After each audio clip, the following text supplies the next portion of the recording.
মাত্র 15 সেকেন্ড। এই 15টা সেকেন্ড আপনি ব্যয় করে যে আমলটি করবেন, সে আমলে আপনার জন্য কল্পনাতীত অট্টালিকা, যে অট্টালিকার ব্যাপারে, যে প্রাসাদের ব্যাপারে আপনি ধারণাও করতে পারবেন না। আসুন সেই আমলটি জেনে নিই।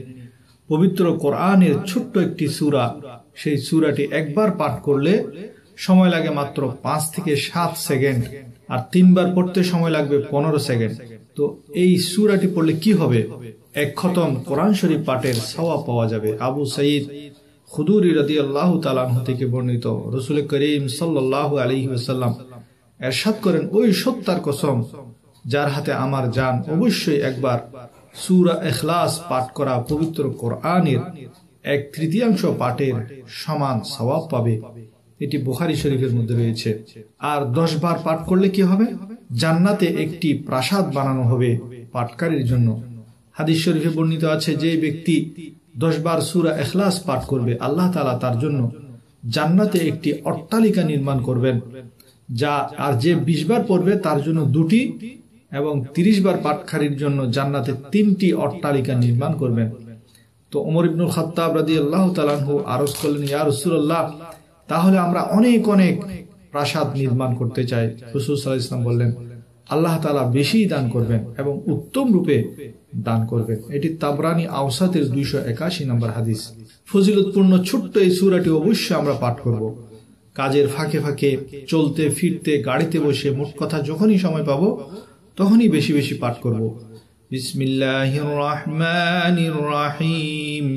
কুল হুয়াল্লাহু আহাদ, আল্লাহুস সামাদ, লাম ইয়ালিদ ওয়া লাম ইউলাদ ওয়া লাম ইয়াকুল লাহু কুফুয়ান আহাদ। আবু উমামা বাহিলি রাদিয়াল্লাহু তাআলা আনহু বর্ণনা করেন যে রাসূলুল্লাহ সাল্লাল্লাহু আলাইহি ওয়াসাল্লাম বলেন, আমি সেই ব্যক্তির জন্য জান্নাতের 3য় স্তরে, 3য় শ্রেণীতে একটি বাড়ির জিম্মাদার, যে কলহ বিবাদ পরিত্যাগ করে, ঝগড়া বিবাদ পরিত্যাগ করে, যদিও সে সত্যের উপর, ন্যায়ের উপর থাকে। আর ওই ব্যক্তির জন্য জান্নাতের 2য় শ্রেণীতে একটি বাড়ির জিম্মাদার, যে মিথ্যাকে পরিত্যাগ করে, যদিও তা হাসি তামাশাচ্ছলে হয়। আর ওই ব্যক্তির জন্য জান্নাতের 1ম শ্রেণীতে একটি বাড়ির জিম্মাদার, যে উত্তম চরিত্রের অধিকারী। এটি আবু দাউদ শরীফের 4800 নম্বর হাদিস। জান্নাত হলো প্রত্যাশীদের সর্বোচ্চ প্রত্যাশা এবং প্রতিযোগীদের সর্বাধিক প্রতিযোগিতার বিষয়। সফল কাম সে যে জান্নাত লাভের জন্য সচেষ্ট হয়। ভাগ্যবান সে যে তা অর্জনের জন্য অধিক পরিমাণে নেক আমল করে। জান্নাত অত্যন্ত মূল্যবান সম্পদ, যা অর্জন করা শুধু তার জন্যই সহজ হয় যার জন্য ঐশীভাবে বিষয়টি সহজ করা হয়। হাদিস থেকে আমরা জানতে পাই যে জিবরাইল আলাইহিস সালাতু ওয়াসসালাম রাসূলুল্লাহ সাল্লাল্লাহু আলাইহি ওয়াসাল্লামের কাছে এসে বললেন, যে ইয়া রাসূলুল্লাহ, আপনার স্ত্রী খাদিজা এখন আপনার কাছে আসবেন। তিনি আসলে তাকে বলবেন যে আল্লাহ তাকে সালাম দিয়েছেন, আর আমি জিবরিলও তাকে সালাম দিয়েছি, আর সেই সাথে তাকে জান্নাতে একটি প্রাসাদের সুসংবাদ দিন, যা হবে মুক্তার মতো, যার ভেতর থাকবে না কোনো শব্দ দূষণ, থাকবে না কোনো ক্লান্তি। এই জান্নাত এমন সব ঘর থাকবে যার ভেতর থেকে বাহির দেখা যাবে আর বাহির থেকে ভেতরে দেখা যাবে।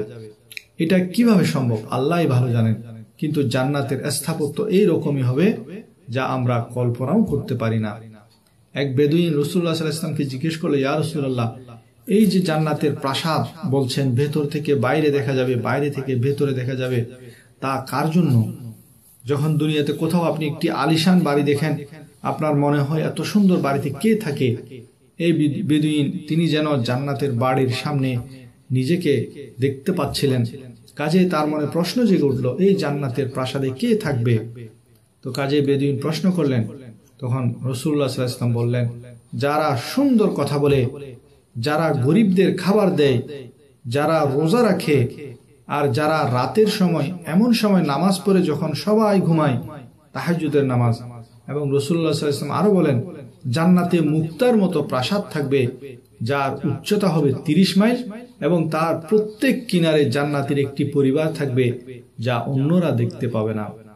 আল্লাহ তাআলা আমাদের সবাইকে জান্নাতের মধ্যে বেশি বেশি প্রাসাদ, অট্টালিকা নির্মাণের তৌফিক দান করুন।